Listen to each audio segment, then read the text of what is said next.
The bar on Nexus Station never really got dark, but somehow the corners always felt like they were full of shadows. Commander Vexthon sat in one of those corners, watching the phosphorescent liquid swirl in his glass. The drink glowed a soft blue that matched the natural luminescence of his crystalline body.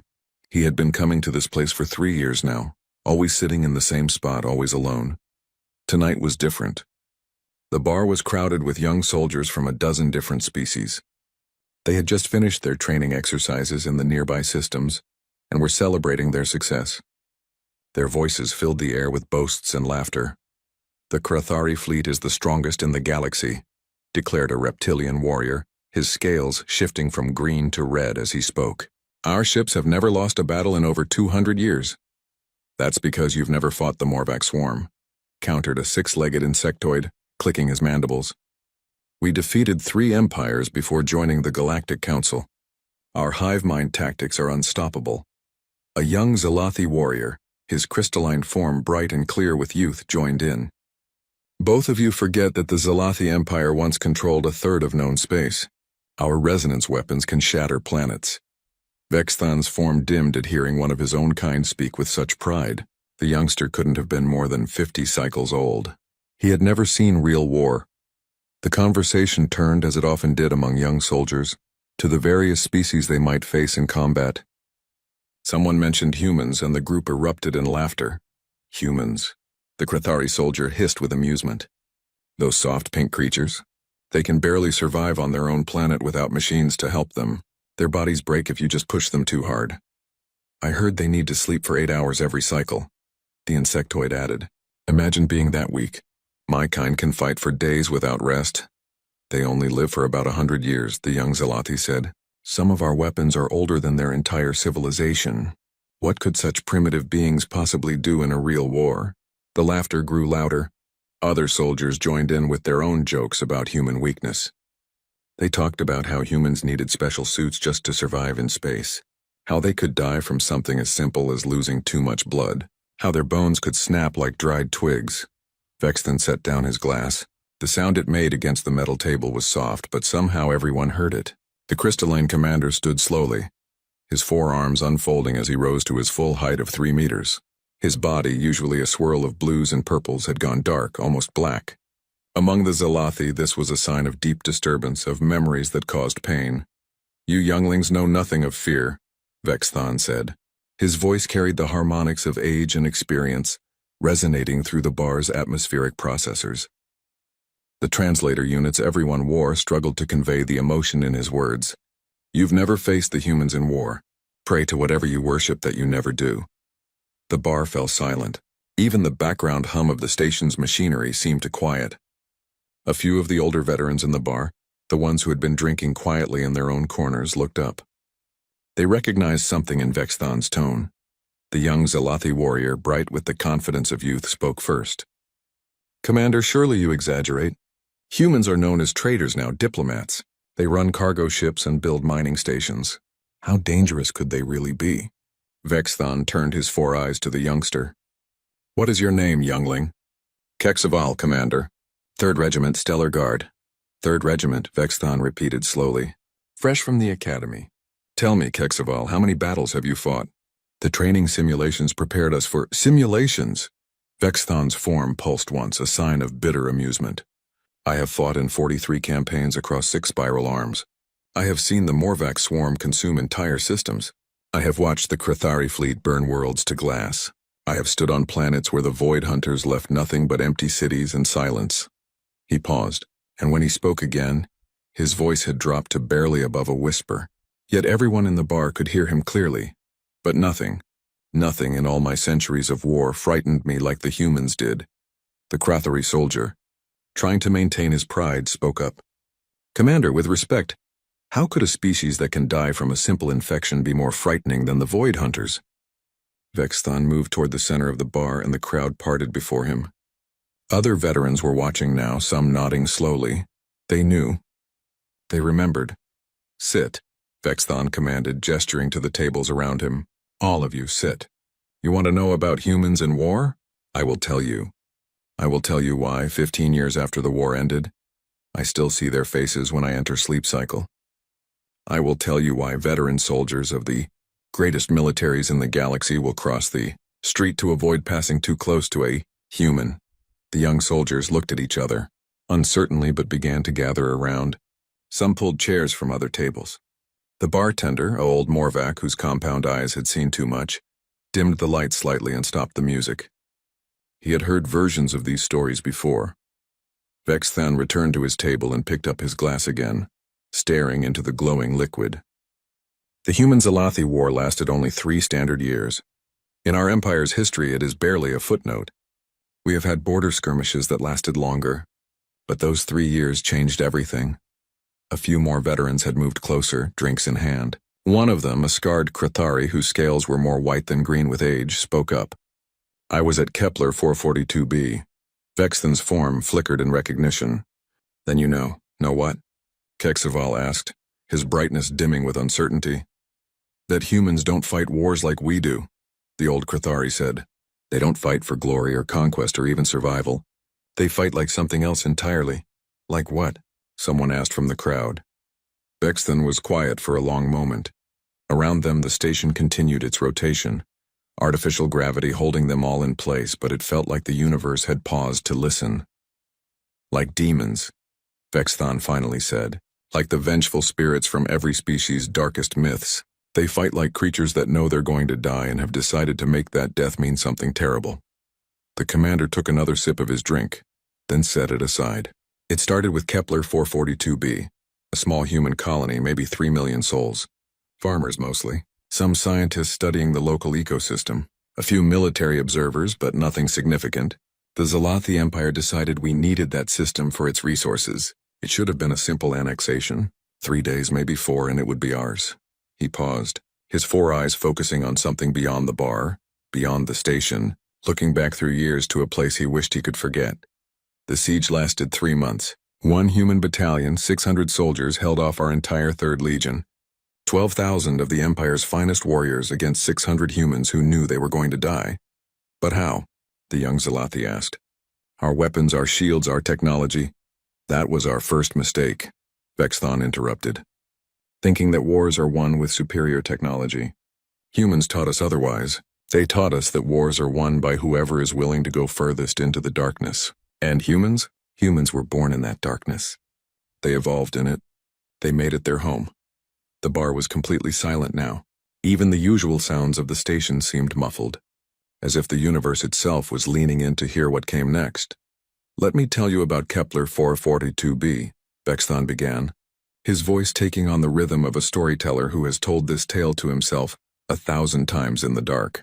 Let me tell you about the first time I learned to fear a species that should have been beneath our notice. Let me tell you about the day I discovered that humans had a word for what they became in war. A word that has no translation in any civilized language. He looked around the room, meeting the eyes of every young soldier who had been laughing moments before. They call it hell, and they brought it with them to the stars. Vexthan's crystalline form shifted through darker shades as he began his story. The young soldiers around him leaned forward, their earlier mockery forgotten. The bar had become a confession chamber, and every soul present could feel the weight of what was about to be shared. Kepler 442b was supposed to be easy, Vexthan began. The planet had no military value. It was just a farming colony with some research stations. The humans had maybe 600 soldiers there, local defense forces really. We came with 12,000 of our best warriors, full orbital support and enough firepower to crack continents. He paused, taking another sip of his glowing drink. The first day went exactly as planned. We sent the standard surrender demands. The humans requested time to evacuate civilians. We gave them 12 hours because we were feeling generous. The Zalathi Empire was not without mercy. The old Krathari veteran snorted. That was the first mistake. Yes, Vexthan agreed. But we didn't know it then. We watched their shuttles leave, packed with children and those too old or sick to fight. We thought they were being sensible. We thought they understood they couldn't win. A younger soldier, a Morvac, raised a claw. What happened after the 12 hours? We landed, Vexthan said simply. 3 drop sites around their main settlement. Perfect deployment, textbook formation. We marched toward the colony expecting token resistance before surrender. His form darkened further. We found the colony empty, completely abandoned.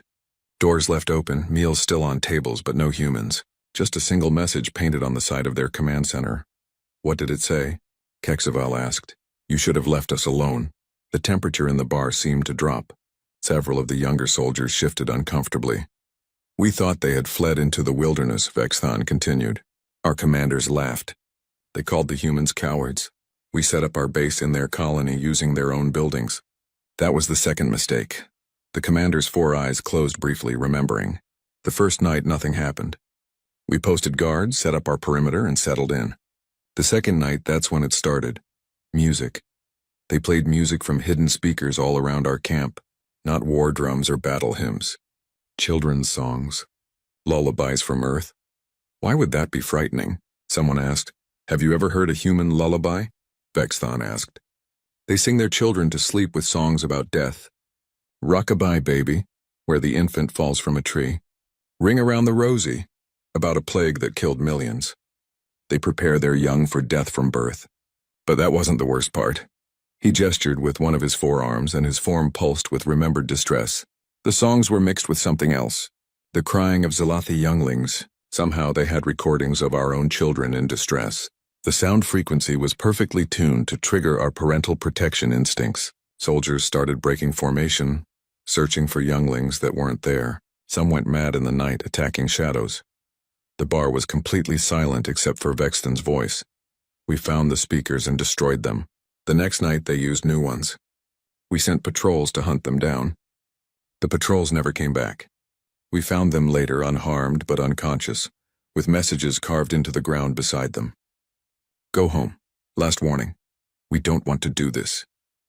But they were just farmers. The young Zalathi protested. How could farmers do this? Vexthon's laugh was bitter, a discordant harmony that made everyone wince. Farmers. Yes, they were farmers. Do you know what humans farm? On their homeworld, they domesticated predators. They took wolves, killers with fangs and claws, and turned them into companions. They took aurochs, massive beasts that could gore a hunter, and turned them into cattle. Humans don't run from dangerous things. They make them useful. He continued, his voice growing harder. After a week of psychological harassment, we'd had enough. We decided to burn them out. We started firing into the forest, using our resonance weapons to shatter trees to leave them nowhere to hide. That's when we learned the third lesson about humans. When you corner them, when you leave them no choice, they stop trying to warn you. The commander stood again, pacing slowly. The attacks started immediately. Not on our warriors, not at first. On our equipment. They had mining charges, industrial explosives meant for breaking rock. They used them on our vehicles. They poisoned our water supplies with industrial chemicals. They turned farming equipment into weapons. Have you ever seen what a molecular harvester does to living tissue? It's designed to separate wheat from chaff at the cellular level. It works just as well on Zalathi crystal structure. Several soldiers looked ill, even those from species that didn't usually show such emotions.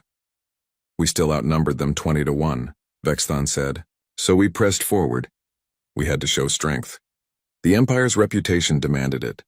We sent a full assault force to take the research station where we believed they were hiding. 3,000 warriors in powered armor with full air support. He stopped pacing and faced his audience directly. We found the station empty except for one human. A single soldier sitting in a chair in the middle of the main lab, surrounded by strange devices we didn't recognize. She was small even by human standards. She had been wounded, blood seeping through bandages on her leg. She should have been terrified. What did she do? Someone whispered. She smiled, Vexthon said. She looked at 3,000 warriors and she smiled. Then she said, "You really should have accepted our surrender offer." Before anyone could respond, she pressed a button. The commander's form flickered rapidly through different colors, a sign of extreme agitation. The devices were speakers, but not for sound. They broadcast something else, a frequency that interfered with our crystal harmonics. Every Zalathi warrior in that room fell to the ground in agony. Our crystal structure began to resonate at a frequency that caused incredible pain. Not enough to kill, just enough to incapacitate. And the human? She stood up, limped to our commander, and took his weapon. Then she activated her communicator and said, "Now." That's when the rest of them came out of hiding. Not from outside. They had been in the station all along, sealed inside the walls, breathing through tubes. waiting in spaces so small that most species would have gone insane from claustrophobia. They had been there for days, listening to us walk above them, waiting for the right moment. Vexthon sat back down heavily. They didn't kill the warriors. They could have, easily. Instead, they stripped them of weapons and armor, gave them basic supplies, and pointed them toward our base. 3,000 warriors, the pride of the Empire, sent back like scolded children. The message was clear. They could have killed us all. They chose not to. That should have been the end, Kexaval said hopefully. They showed mercy. Surely the Empire recognized it as an insult, Vexthon interrupted. Our commanders were furious. We had lost face. So we escalated. We called in the fleet, began orbital bombardment of the forests. We decided if we couldn't have the planet, we would leave it a lifeless rock. The old Krathari veteran spoke up. That's when they stopped holding back. Yes, Vexthon agreed. We thought we had seen human warfare. We were wrong. We had seen human restraint. When we started the bombardment, when we made it clear we would destroy everything they had built, everyone they were protecting, that's when we learned what humans were really capable of. He looked around the room, meeting the eyes of each young soldier. They call it total war, when survival isn't the goal anymore. When winning isn't enough. When they decide that if they're going to die, they're going to make sure you remember them forever. The commander pulled up a holographic display from his personal device. It showed a military recording, grainy and distorted. This is from the helmet camera of one of our stormtroopers, 2 days after we started the bombardment. We had sent them to investigate why one of our orbital strike coordinates had gone silent. The recording played. It showed Zalathi warriors moving through a destroyed forest. Trees turned to ash. Ground turned to glass from the heat of orbital strikes. They approached what had been their forward operating base. The buildings were intact, but something was wrong. Where is everyone? A young soldier asked, watching the recording. Keep watching, Vexthon said quietly. The warriors in the recording entered the base. The first thing they saw was a message, written on every wall in every room in the Zalathi language. You killed our home. Now we are death. The warriors moved deeper into the base. They found their comrades in the mess hall. All of them. 1,200 warriors sitting at tables as if they were eating a meal, but none of them moved. None of them responded to hails. Were they dead? Someone asked. No, Vexthon said. They were alive.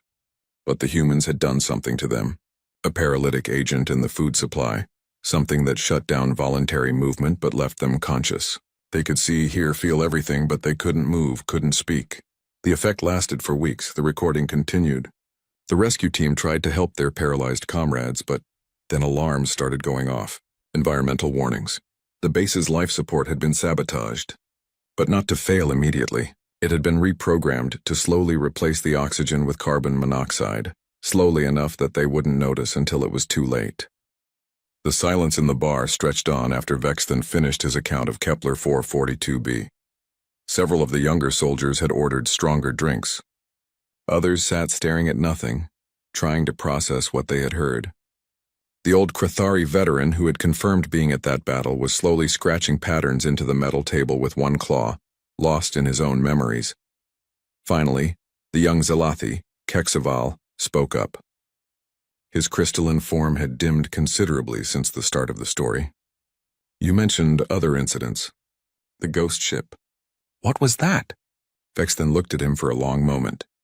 Are you sure you want to know? You already look like you won't be sleeping well tonight. We need to know, another soldier said, a Morvac engineer whose 6 legs were tapping nervously against the floor. If humans are really that dangerous, we need to understand why. The commander signaled the bartender for another drink.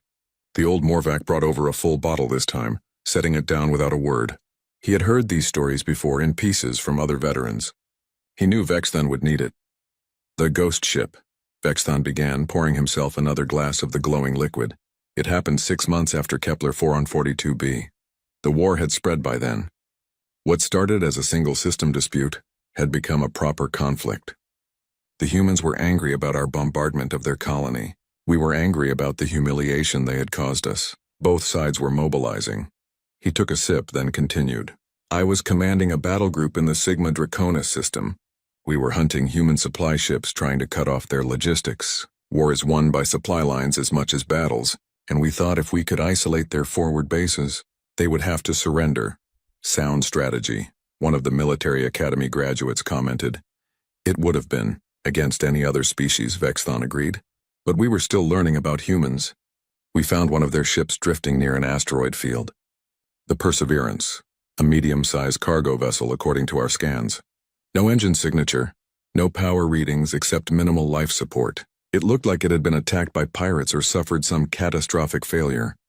The commander's form shifted, colors swirling slowly. Standard protocol was to board and investigate. The ship might have supplies we could use or intelligence about human movements. My second-in-command, Torval, led the boarding party. 50 of our best warriors in full combat gear. A trap? Kexval guessed. We checked for that, Vexthon said. Scanned for explosives, weapons, energy signatures. Everything came back clean. The ship was dead in space, barely functioning. We detected human life signs, but they were weak, scattered. Maybe a dozen crew members, probably injured or dying. He paused, staring into his drink. Torval and his team boarded through the cargo bay. The artificial gravity was failing, fluctuating between normal and 0G. The lights were mostly out, just emergency lighting casting everything in red. They found the first bodies floating in the corridors. Dead? Frozen. The humans were wearing emergency suits, but they looked like they had been dead for days. Frost covered everything. The ship's heating had failed along with most other systems. Torval reported that it looked like the crew had tried to seal themselves in different sections as systems failed, but the cold had got them anyway. The commander pulled up another holographic display. This one showed the internal layout of a human ship. They moved deeper into the ship, heading for the bridge. They wanted to access the ship's computers, find out what had happened. Along the way, they found more bodies. Some looked like they had died fighting something, weapons in hand, but there was no sign of what they had been fighting. A nervous tension had built in the bar. Even the veterans were leaning in, though some of them clearly knew this story. The bridge doors were sealed, Vexthon continued. Torval had to cut through them. Inside, they found something that made no sense. The bridge crew were at their stations, still in their seats, but they were all dead. Had been for at least a week, according to the scans. But the ship's log was still recording. Someone had been making entries after the crew died. How? Someone whispered. That's what Torval wanted to know. He accessed the logs. The last living entry was from the captain, saying they were under attack by unknown forces. Then nothing for 3 days. Then new entries started appearing. But they weren't typed. They were voice recordings, and the voice was the captain's. Even though she was sitting right there, frozen solid, definitely dead, Vexthon manipulated the hologram, showing text from a ship's log. The entries said things like Day 4 after death. Systems failing. Crew remains at stations. Mission continues, and Day 7 after death. Borders detected. Protocols activated. They will join us. What protocols? Kexval asked, though he looked like he didn't want to know the answer. We found out soon enough, Vexthon said grimly. Torval tried to download the ship's data, but the moment he accessed the main computer, everything changed. The doors sealed. Not just on the bridge, throughout the entire ship. The emergency lights went out completely, leaving them in absolute darkness except for their suit lights. The commander's form pulsed with distress. Then the recording started. Voices over the ship's communication system. The dead crew speaking, welcoming the boarding party, telling them not to be afraid. That death wasn't so bad once you got used to it, that they would all be together soon. But they were dead, someone protested. Dead can't speak. The humans had programmed their ship's AI with recordings of their voices, Vexthon explained. Hundreds of hours of recordings, enough for the AI to synthesize new statements. But that wasn't the worst part. The ship's life support didn't just fail. It reversed. Started pumping out the oxygen, replacing it with carbon dioxide. But slowly. So slowly that our warriors' suits couldn't detect it at first. He took another drink before continuing. Torval realized what was happening and ordered his team to return to the boarding point. But the ship had other plans. Bulkheads started closing randomly, separating the team. Artificial gravity reversed in some sections, increased to crushing levels in others. The temperature dropped to near absolute zero in some corridors, while others heated to furnace levels. The ship was fighting them. The ship was hunting them, Vexthon corrected. And all the while those voices kept talking. The dead crew explaining what was happening to each warrior as they were trapped. You're in Section 7. The temperature will reach lethal levels in 3 minutes. We're sorry. We didn't want this. But you shouldn't have come. The commander stood, pacing again. I listened to it all from my command ship. Heard every moment. Torval managed to keep most of his team alive, finding ways around the ship's traps. They made it back to the cargo bay. The boarding shuttle was still there, waiting for them. They started to board it, relief in their voices. He stopped pacing, facing his audience. That's when the real trap was revealed. The shuttle's systems had been infected the moment it docked. A virus, but not a normal one. It was designed specifically for our technology, our crystal-based processors. It must have taken the humans months to develop it, to test it. They had turned that entire ship into a delivery system for a weapon we didn't even know existed. What did it do? Kexval asked. It spread through our communication systems first, Vexthon said. Every ship in the battle group that had received transmissions from the boarding party was infected.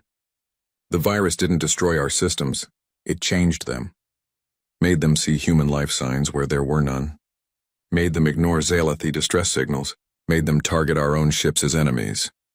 The horror on the young soldiers' faces was evident. Within an hour, half our fleet was compromised. Vexthon continued. Ships firing on each other, navigation systems failing, life support systems turning against their crews. We had to completely shut down all networked systems, essentially crippling ourselves to stop the spread. What happened to the boarding party? 30 made it back to the shuttle. The shuttle made it halfway back to our command ship before its engines overloaded. We learned later that had been programmed too. If the shuttle had docked with us, the virus would have had physical access to our main systems. The entire fleet would have been lost. Vexthon sat back down heavily. We destroyed the human ship, of course. Vaporized it completely. But before we did, we received one last transmission from it. A video message recorded weeks before we arrived. It was the human captain, alive, sitting on her bridge. He pulled up another hologram. It showed a human woman in a military uniform. She looked tired but determined. This is Captain Sarah Chen of the cargo vessel Perseverance, the recording said. If you're watching this, it means you've boarded our ship. I'm sorry for what's about to happen to your people. We voted on it, the whole crew. We could have just rigged the ship to explode. But that would only take out one of your vessels. This way we might save more human lives. The captain in the recording paused, then continued. We're already dead. We knew that the moment your fleet entered the system. A cargo ship can't outrun warships, can't outfight them, but we could make our deaths useful. Every member of my crew volunteered for this. We recorded thousands of hours of audio. We programmed our AI with every possible scenario. We created something that will haunt you. But the bodies, someone said. Vexthon stared at his empty glass for a long moment before beginning. The bar had become even quieter, if that was possible. Someone had dimmed the lights further, as if the darkness would make the story easier to bear. Theros 5 was a mining world, the commander began. Rich in rare elements, perfect for the Empire's needs. We took it early in the war, before Kepler 442b, back when we still thought this would be a simple conquest.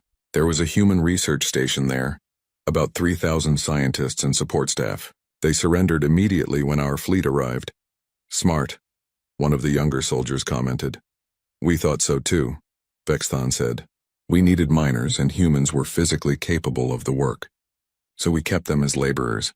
The research station became a prison camp. 3,000 humans digging in our mines, guarded by 500 Zalathi warriors. It should have been simple. The old Krethari veteran made a sound that might have been a laugh. Nothing with humans is ever simple. No, Vexthon agreed. But it seemed simple at first. The humans worked. They didn't resist. They followed orders. For 6 months, everything was efficient. Production was even higher than expected. The camp commander sent reports praising the humans' work ethic. He paused, his crystalline form shifting through subtle color changes. We didn't notice the small things at first. Humans getting sick in patterns that meant certain individuals were always in specific places at specific times. Tools going missing and then being found exactly where they should be. Tiny amounts of chemicals disappearing from the mining supplies. So small that it was written off as measurement error. They were planning something, Kexval said. For 6 months they planned, Vexthon confirmed, but not just an escape. That would have been understandable. Expected even. No, the humans were planning something else entirely. They were studying us, studying. The research station had been for xenobiology, Vexthon explained. These weren't just any humans. They were scientists, experts in alien life, and we had locked them in a camp with 500 Zalathi guards. We had given them 6 months to observe us, to learn about us, to understand us in ways we didn't even understand ourselves. The commander called for another bottle. The bartender brought it immediately, his compound eyes reflecting the dim light. The first sign of trouble was the sickness, Vexton continued after taking a drink. Guards started falling ill. Nothing serious, just a mild disruption to their harmonic frequencies. Made them uncomfortable, unable to focus. The camp doctor couldn't find the cause. It seemed to strike randomly. Poison? Someone asked. Parasites, Vexthon said. The humans had deliberately infected themselves with local parasites. Harmless to them, their immune systems could handle it. But they knew that when the parasites reproduced, the offspring would carry traces of human DNA. And those traces, when they spread to us, would cause an allergic reaction. Not enough to kill, just enough to weaken. They turned themselves into biological weapons. They turned themselves into carriers, Vexthon corrected. Every human in that camp was infected.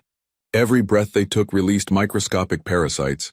Every surface they touched became contaminated. And we couldn't stop it without killing all of them, which would have ended the mining operation.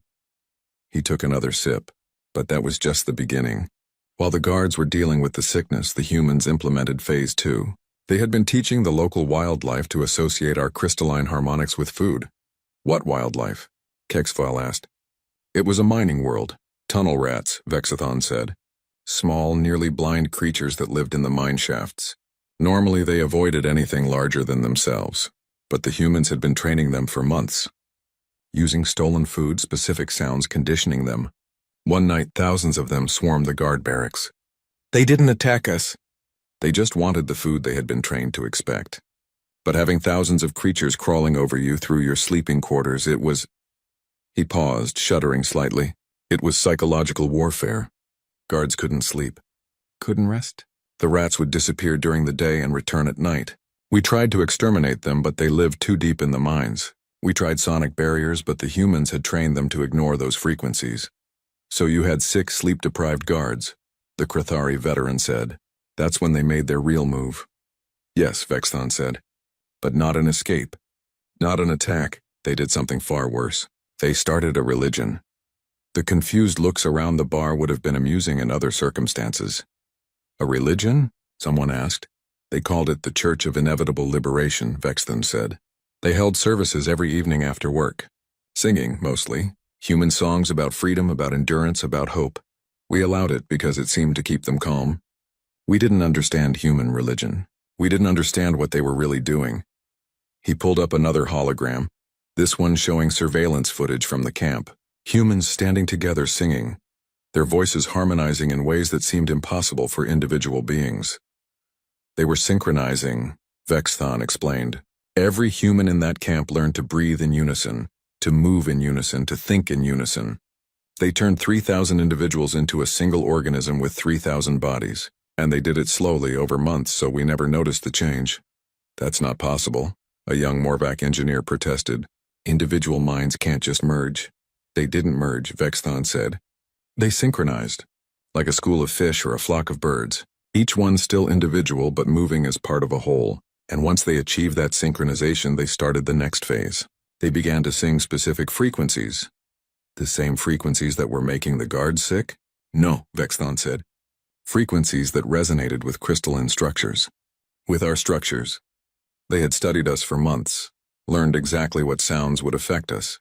And 3,000 voices singing in perfect harmony could generate enough sonic energy to cause actual physical effects.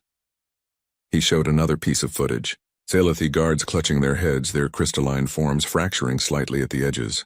We tried to stop the singing, Vexthon continued. But how do you stop 3,000 humans from humming? Even when we separated them, they could hum quietly in their cells, and the combined frequency still had an effect. We tried punishment, but they would take the punishment and keep humming. Some would hum while being beaten, their voices never wavering. You could have killed them, someone suggested quietly. We needed the miners, Vexthon said, and killing them would have been admitting defeat. The Empire doesn't kill prisoners who are simply singing. It would have looked like weakness. Besides, by then it was too late. Phase 4 had already begun. There was a Phase 4. The children, Vexthon said simply. The bar fell silent again. There were families in that research station when we captured it, he continued. About 300 children. We kept them with their parents thinking it would make the adults more compliant. Another mistake. The children weren't just prisoners. They were students. The adults taught them everything. Mathematics, science, engineering, but also other things. How to move silently. How to fit into small spaces. How to remember complex patterns, he paused, taking another drink. Children could go places adults couldn't. Vents, maintenance shafts, drainage pipes. They mapped every inch of that camp and the surrounding area. They learned guard rotations, security codes they overheard, the location of every weapon, every weakness. And they did it while playing games while being children, so we never suspected. Surely you watched them, Kexval said. We watched them play, Vexthon said. We didn't realize their games were training exercises. Hide and seek taught them to avoid detection. Tag taught them to move quickly through the camp.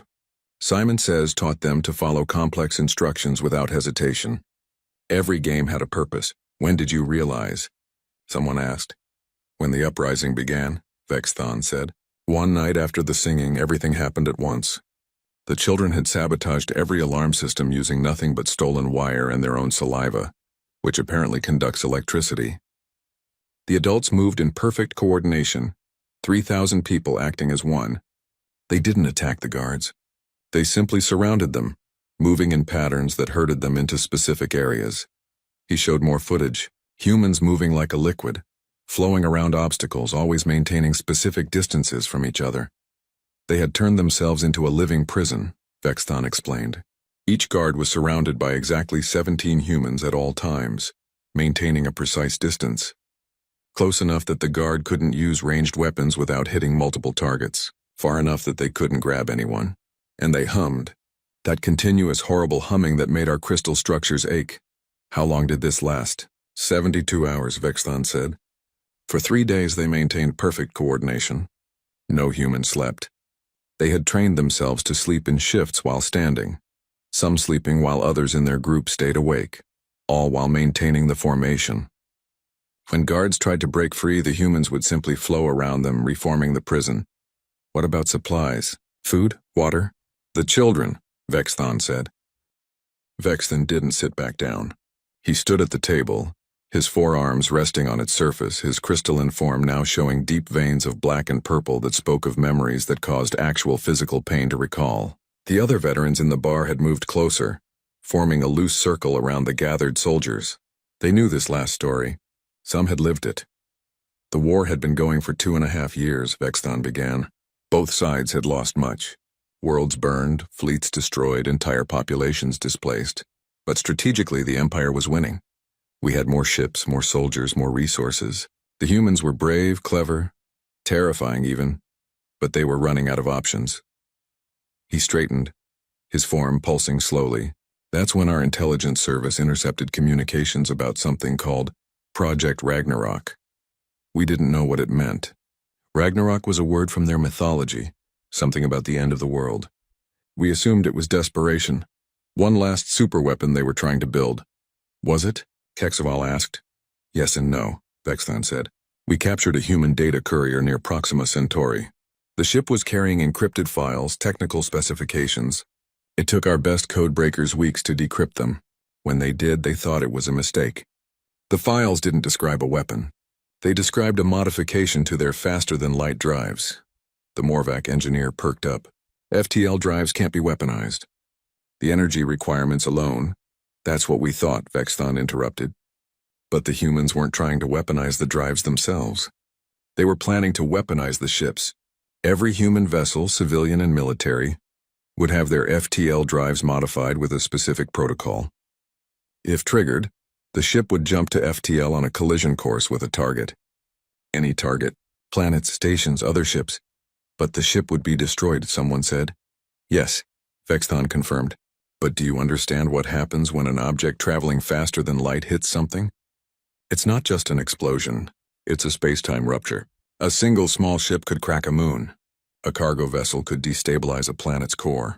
And they were planning to modify every human ship with this capability. The bar was silent as the implications sank in. But that wasn't the worst part. Vexthon continued. The protocol had a name. The Last Argument. And it came with a list. Every Zalathi world, every military installation, every population center, each one matched with the exact mass and velocity needed to destroy it. They had done the math, calculated down to the last decimal how to end our entire civilization. They were bluffing, the young Zalathi said weakly. They wouldn't have. The courier ship, Vexthon said quietly. When we tried to capture it, the crew activated their modified drive. They jumped directly into our flagship, the Pride of Zelath, our most advanced dreadnought, 12 kilometers long, shields that could withstand a star's corona. It was vaporized, along with the 3 ships nearest to it. From one small courier ship, he pulled up a holographic display showing the aftermath. Where a fleet had been, there was now just debris and a strange distortion in space that sensors couldn't properly read. The message was clear, Vexthon said. They had the technology. They had the will. Every human ship was now a potential relativistic missile. But even that wasn't what ended the war. What ended it was what we found when we investigated their colonies more carefully. The signs we had missed, the preparations they had been making not for victory, but for something else. What preparations? Kexval asked. They were training their children for war, Vexthon said simply. Not their military academies. All their children. Every school had added survival courses. Every child above the age of 10 knew how to maintain weapons, treat wounds, recognize enemy species' weak points. They had distributed manuals to every household. The Citizen's Guide to Resistance. Instructions on how to make explosives from household chemicals, how to sabotage occupation equipment, how to organize resistance cells. The commander's form flickered rapidly, but that still wasn't the worst part.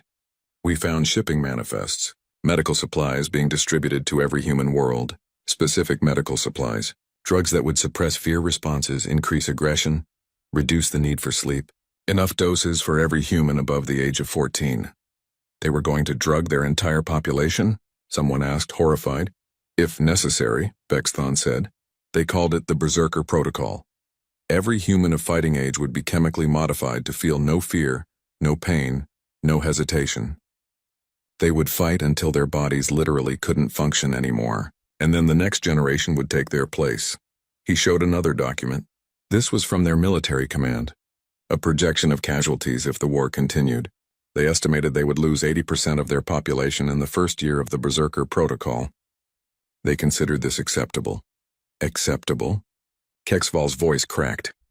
The report concluded, Vexthon said, reading from the display. While the cost in human life would be regrettable, the complete annihilation of the enemy would be assured. Even if only 1% of humanity survives, that will be enough to rebuild.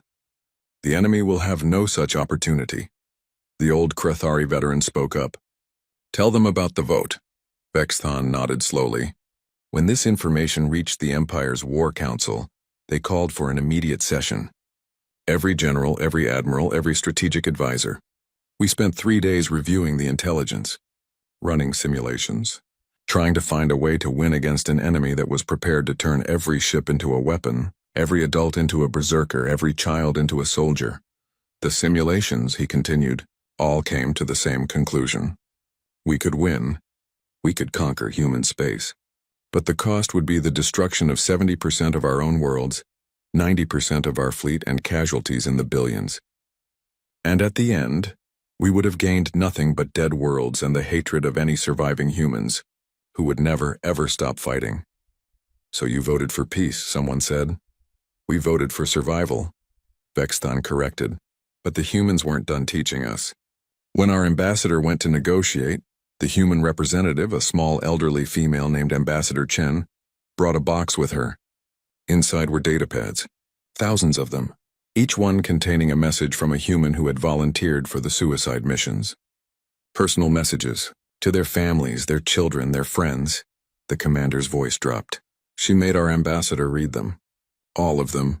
Messages from mothers to children they would never see grow up. From children to parents they would never see again. Love letters from couples who had volunteered together. And every single message ended the same way. This is worth it if it keeps humanity free. Then Ambassador Chen said something I'll never forget. Vexthon continued. She said, this is not a threat. This is not a negotiation tactic. This is simply information. Every human ship you see is crewed by people who have already said goodbye to their loved ones. Every human adult has already accepted that they may need to become a monster. Every human child has already been taught that they might be the last generation. We have already mourned our losses. We have already accepted our deaths. The question is, have you? The silence in the bar was absolute. The peace treaty was signed within a week, Vexthon said. Full restoration of all human territories. Reparations for damages. Technology sharing agreements. Everything they asked for. Because we finally understood something. We had been fighting humans. But humans had been fighting extinction, and a species fighting extinction has no limits, no boundaries, no point at which they stop and say, this is too much. He looked around the room, meeting every eye. That's why we fear humans. Not because they're strong, not because they're smart, but because they're willing to pay any price, bear any burden, commit any horror if it means their survival. They will turn their own children into weapons. They will turn death itself into a strategy. They will look at the end of their own species and say acceptable losses if it means taking their enemy with them. Vexthon picked up his empty glass, stared at it, then set it down again. After the treaty was signed, I asked Ambassador Chen a question. I asked her if they would really have done it. Would they really have activated all those protocols, turned every ship into a bomb, drugged their entire population, sent their children to war? What did she say? Kexval asked in a whisper. She smiled, Vexthon said. That same terrifying smile all humans have. And she said, Commander, the fact that you have to ask means you still don't understand us. We would have done all of that and worse. But here's the real horror for you to consider. We wouldn't have done it because we were desperate. We would have done it because it was logical. Because it would have worked. Because winning isn't about being stronger. It's about being willing to do what the other side won't. The commander turned and began walking toward the bar's exit. Then he stopped and looked back. There's a human trader who comes to this station regularly. Nice fellow, sells earth foods and crafts, always has a joke and a smile. His name is Marcus Chen, Ambassador Chen's son. He was 15 during the war. I've seen his medical records. He was already dosed with the berserker drugs, just waiting for activation. He had already been fitted for a combat suit. He had already recorded his goodbye message.